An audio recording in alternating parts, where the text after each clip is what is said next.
What I want to do is I want to talk to you about some stuff before we start. So basically what I do is I look at players' footage and how they're being productive, how they're being unproductive. I look at their technique, off the ball movement, awareness. I look at stats, and then I take those things and along with how I think players should be playing and I put them into drill scenarios, technique scenarios. I looked at some of your footage over the last few games, right?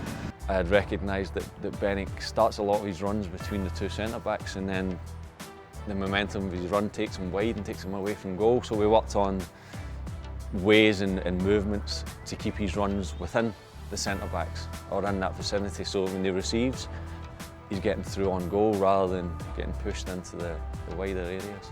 From a stat point of view, you need to be getting in the 18-yard box more, a lot more,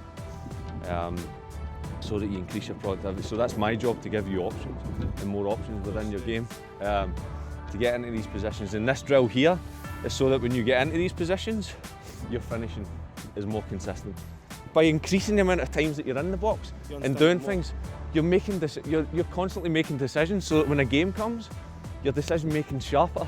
The messages I wanted to get across were being more dynamic with his movement in and around the 18-yard box, and secondly, working on sharp finishes and different types of sharp finishes and movement within the 18-yard box.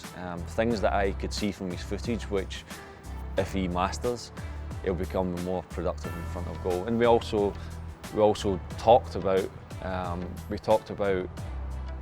examples of situations where maybe he's made a bit of space and he can make more space, and rather than lay the ball off, he can change his angle if he's receiving the ball and maybe get a shot from himself. So he's increasing his stats and his rate of how many times he's actually getting shots at goal.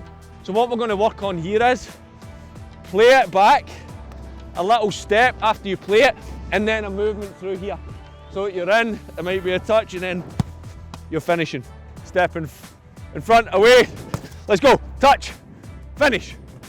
Well done. Yeah, I think Alan's really studied the game. He studied centre forwards, attacking play, and the things you need to do to be able to finish right, and positioning and things like that, you know, in the sense of how many times you've got in the box, how many times you're actually shooting, how many times you're controlling the ball inside the box, and he had all the stats there for me. So it's just about improving. Even when you get to a high level, you're still improving, whether you're 20 or 30 at the beginning of your career or at the end of your career. You're still learning how to execute your finishing, and I think I've done that today, and hopefully I can just continue to progress and take the tips I've learnt today. Yep! Go on! Good. Touch, go on, finish! Well done.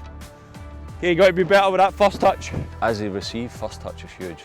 If it's a first time finish, it's a discipline in the finish. If it's a touch and finish, the first touch is the catalyst for the next couple of actions, and if first touch is not right, it costs you time, it costs you a split second, which costs you the opportunity to shoot. See, when it comes, don't lift your foot, because you're pushing the ball into the ground and it's kicking up. Boom, here, right in the centre, so it's dropping, you're moving and you're shifting. Little details. Yep! Touch. Well done. Finish there. Cheers, man. Good